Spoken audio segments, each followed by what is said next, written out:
left. Yeah, please. Thank you, Mr. President. You say you're doing a job for the rest of the world. In your conversations with your counterparts, are they thanking you? What are their conversations like when you talk about this military conflict that's taking place in Iran?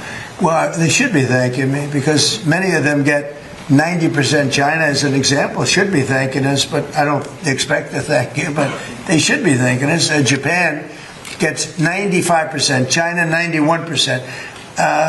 Many of the countries, South Korea gets a tremendous percentage of their oil and therefore their energy from the Straits, or as they call it, the Strait. And they should be not only thanking us, they should be helping us. What does surprise me is that they're not eager to help. There are a couple. We'll be announcing some names soon. There are some that really were right up front. I would announce their name now, other than maybe they prefer it not being announced for whatever reason. I will say this: it's a lot easier to get people today than it was 2 weeks ago. 2 weeks ago, before we destroyed before we obliterated the country, before we took out, because they're down to about 8% of their missiles, they're down to a small portion of their drones, and we've demolished many of their factories where they make the missiles and the drones, and the rest are all following.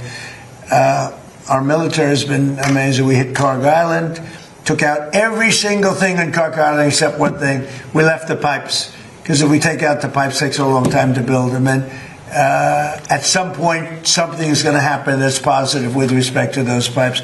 But there are some countries that greatly disappointed me.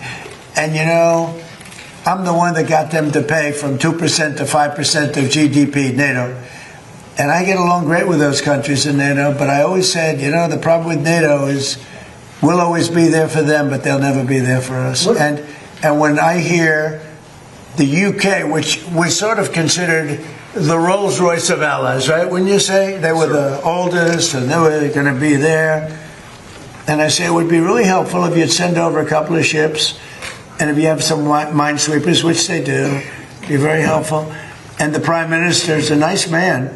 I think he's a very nice guy. He says, well, I'd like to ask my team. I said, you don't have to worry about a team. You don't have a team. You're the Prime Minister. You can make a decision. Well, I have to speak to my people. I said, you don't have to speak to anybody. So it was very disappointing. And then after we obliterated them and destroyed their military, the whole thing, and it became a much safer zone, he said, we're going to send over 2 aircraft carriers. I said, I don't want them anymore. I don't want them after we win. I want them before we start. I don't need your aircraft carriers after we've already won.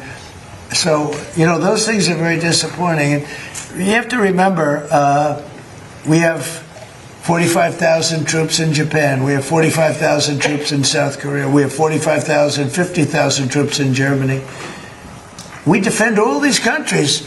And then, do you have any minesweepers? And they say, well, would it be possible for us not to get involved? I've been saying it for a long time. This is the greatest thing to come out of this. We spend trillions and trillions of dollars on NATO to defend other countries. And I always said, but if it ever comes time to defend us, they're not going to be there. Many of them would not be there. And we're going to have to start thinking more wisely in this country. Some have been very good. 1 or 2 have been great. I'll tell you who the great ones are at the right time. But there have been some that were right up there, Peter. They were right up there. They wanted to do it so much. Go ahead, Peter. Thank you.